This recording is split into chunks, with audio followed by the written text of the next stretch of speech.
Hello students, Mitu education में आप सबका बहुत बहुत स्वागत है। बेटा, शिक्षा निर्देशालय राष्ट्रीय राजधानी क्षेत्र दिल्ली, विषय है आपका गणित, कक्षा 7वीं की वर्कशीट है। विद्यार्थी यहाँ अपना नाम लेबल कर लें। कार्यपत्र 23 है, तिथि जो है वो 15 दिसंबर की है। यहाँ कक्षा अध्यापक का नाम लिख लें। बेटा, ठोस आकारों का चित्रण, ठोस आकारों का जो है वो चित्रण आपको इसमें बताया जाएगा। ठोस चीज़ें क्या क्या होती है? जो जो जिन चीज़ों में वजन होता है ना, वो ठोस होती है। और जिन्हें हम आप पकड़ सकते हैं, जिन्हें छू सकते हैं, और छूने में वो कैसी होती है? हार्ड होती हैं। अपनी पुस्तक को किसी मेज या जमीन पर रखिए और उसके चारों तरफ रेखा खींचिए। क्या आप इन रेखाओं से बंद आकृति को उठा सकते हैं? चलो, मान लो आपकी ये रही किताब, आपने क्या की, अपनी बुक ली, ठीक है, और बुक रखी और बुक के चारों तरफ इस तरह से रेखा खींच ली, ठीक है। उसके बाद आपने बुक को उठा लिया, तो बताएं क्या आप इस आकृति को उठा सकते हैं? नहीं। केवल इसकी विमाएं यानी इसकी चौड़ाई और इसकी लंबाई, इन चीज़ों को आप नाप सकते हैं, है ना। आकृति की केवल लंबाई और चौड़ाई, मोटाई, ऊंचाई या गहराई नहीं है, इसलिए आप इन्हें नहीं उठा सकते। केवल क्या है इनमें? एक तो लंबाई है और दूसरी क्या है बेटा? चौड़ाई है, इसलिए आप इसको नहीं उठा सकते। इस प्रकार की आकृति को द्विविमीय आकृति कहते हैं, ठीक है बेटा। क्या आप को निम्न द्विमीय आकृति 2D के नाम याद है? क्या आपको ये नीचे जो दिए हैं इन आकृतियों के नाम याद हैं? देखें, ये रही आपकी कुछ आकृतियां जिन्हें देख के आपको इनके नाम बताने हैं कि इनके नाम क्या होंगे, ठीक है। तो देखो, सबसे पहले जो है हमें दिख रही है, इसमें लंबाई है, इसमें लंबाई है और चौड़ाई है, यानी ये जो आकृति है वो है आपकी आकृति आयत की। किसकी आकृति है बेटा? आयत की, ठीक है। किसकी है? आयत की। आप यहाँ पे लिख सकते हैं कि ये आयत है, आयत की आकृति है, ठीक है। दूसरी जो ये आकृति है, ये आकृति आपको दिख रही है, ये है गोले की, तो यहाँ पे आप क्या लिखेंगे? गोला,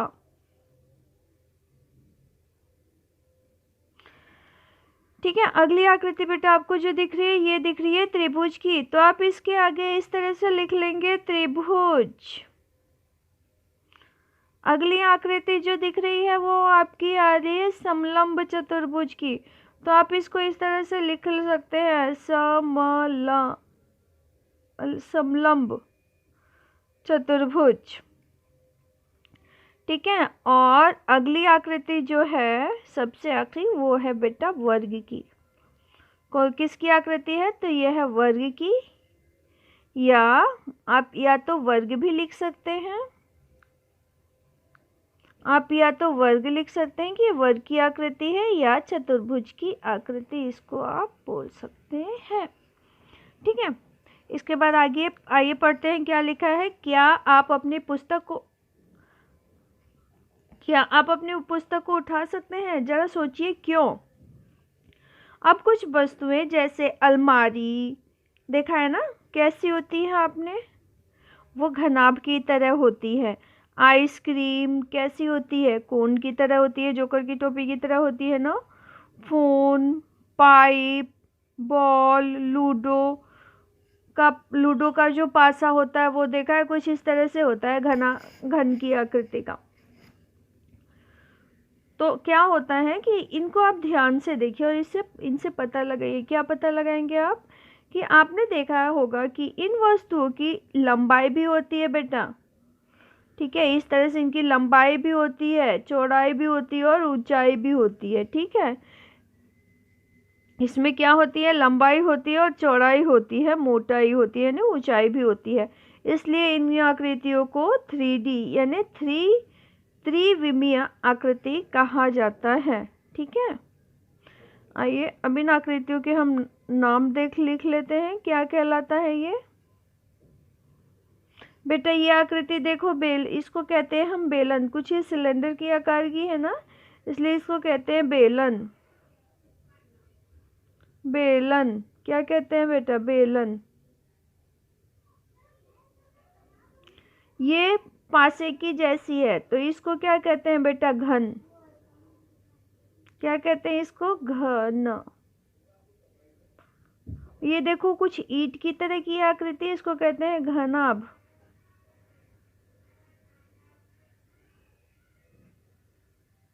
ठीक है बेटा, इसको क्या कहते हैं? घनाभ।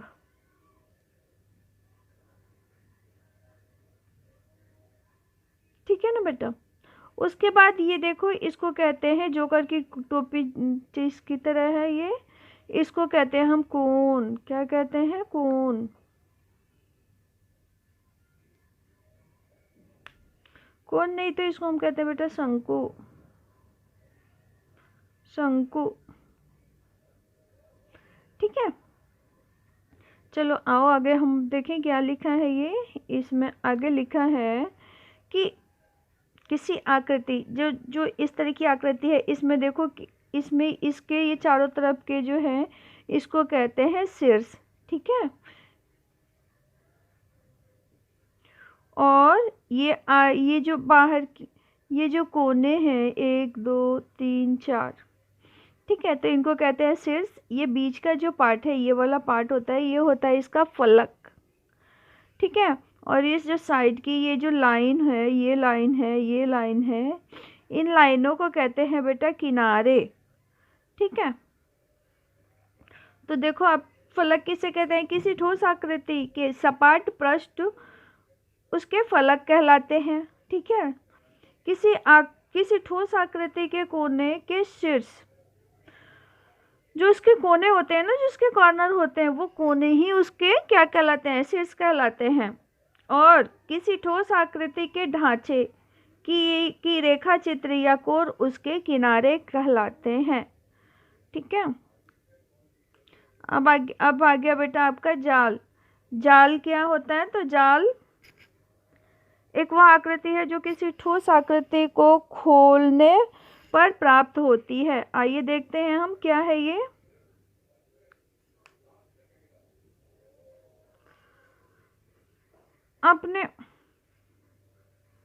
अपने आसपास की ठोस आकृतियों को या ऊपर दी गई ठोस आकृतियों के चित्र को देखकर निम्न सारणी को आप पूरा कर सकते हैं। ठीक है, आप पूरा कीजिए।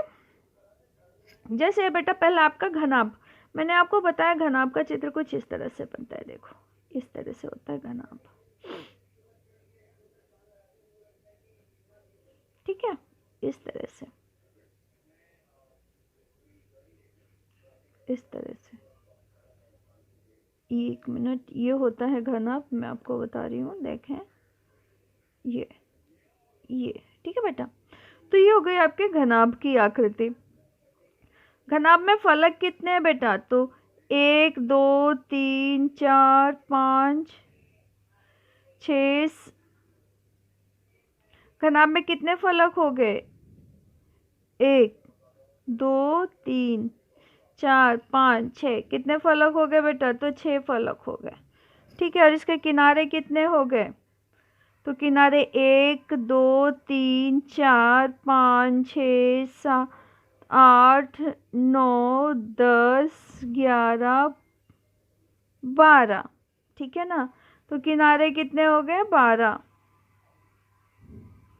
और इसके शीर्ष कितने हुए? तो 1 2 3 4 5 6 7 8। शीर्ष कितने हो गए? तो शीर्ष हो गए इसके टोटल 8। ठीक है, शीर्ष आप इसके लिख दोगे 8। चलो अब आ जाओ बेटा बेलन पर। तो बेलन की आकृति आपकी कैसी होती है? घनाभ का लिख लिया आपने। फलक इसमें 6 होते हैं, किनारे 12 होते हैं और शीर्ष 8 होते हैं। अब बेलन देखो, बेलन में क्या होता है? बेलन तो हमारा कुछ इस तरह से होता है ना। तो इसमें ना तो हमें फलक दिख रहा है, ना किनारे दिख रहे हैं, और ना ही इसमें हाँ शीर्ष तो हो सकते दो। ठीक है, अब आ गई बेटा शंकु की बारी। तो शंकु की आकृति भी कुछ इस तरह से होती है, ऐसे ऐसे ऐसे। ठीक है, शीर्ष कोने इसमें एक दिख रहा है ना, तो शीर्ष आप इसमें एक लिख सकते हैं, लेकिन इसमें फलक और किनारे इसमें भी नहीं होते। अब आ गई बेटा घन की बारी। तो घनाभ में जहाँ घनाभ जो ईंट के आकार का है, वो घन जो होता है वो हमारे लूडो के पासे की तरह होता है, इसके सारे साइड्स इक्वल होते हैं। ठीक है, तो देखो इसमें टोटल कितने फलक कितने हुए बेटा, इसमें 6 फलक कितने हुए घन में, 6। किनारे कितने हो गए, 1 2 3 4 5 6 7 8 9 10 11 12। किनारे इसमें भी हो जाते हैं बेटा 12। और शीर्ष कितने हो गए, 1 2 3 4 5 6 7 8। तो इसमें शीर्ष जो हो गए वो 8 हो गए। ठीक है, तो आप इसमें लिख सकते हैं फलक 6, किनारे 12 और शीर्ष 8। ठीक है, चलो अब आगे देखते हैं आगे क्या दिया है। जरा सोचिए, जब आप किसी गत्ते के डिब्बे जैसे फ्रूटी दवाई के डिब्बे को खींचते हैं तो आपको कैसी आकृति मिलती है। जब आप किसी गत्ता या दवाई या कोई भी डिब्बे गत्ते को खोलते हो तो किस तरह से आपको आकृति मिलती है, कैसी मिलती है बेटा। हम इस गत्ते के डिब्बे को सपाट कर लें और आइए देखते हैं, इस तरह से हम जाल जो है वो प्राप्त कर सकते हैं, जिसमें आपको आगे ये देखो क्वेश्चन दिया हुआ है। इसी तरह के कुछ डिब्बे यहाँ खोल के सपाट कर रखे हैं जिन्हें आपको इकट्ठा करना है। तो आप बता सकते हैं कि पहला जो चित्र है वो किसका है। तो बेटा पहला चित्र जो है ये देखो घन का है ना। तो इसको खोला आपने तो ये जाल मिलेगा। बेलन का है ये, इसमें दोनों तरफ गोले हैं, तो आप इसको खोलो, बेलन को खोलोगे तो ये जाल मिलेगा। ये देखो ये शंकु इसके साथ मिलेगा। उसके बाद अगला बेटा ये देखो, ये प्रिज्म की तरह है, तो इसको ऐसे ही प्रिज्म इसमें मिलेगा। यानी कहने का मतलब आपका पहले का दूसरा हो जाएगा, दूसरे का तीसरा होगा, तीसरे का चौथा और चौथे का इस तरह से पहला आ जाएगा। इसी के साथ ही आपकी ये वर्कशीट समाप्त होती है। पसंद आए तो प्लीज़ मेरे प्यारे बच्चों इसे लाइक शेयर और सब्सक्राइब करना न भूलें। Thanks for watching. और मेरे अगले क्वेश्चन पेपर को देखने के लिए आप लोग इसे लाइक और शेयर सब्सक्राइब करना न भूलें।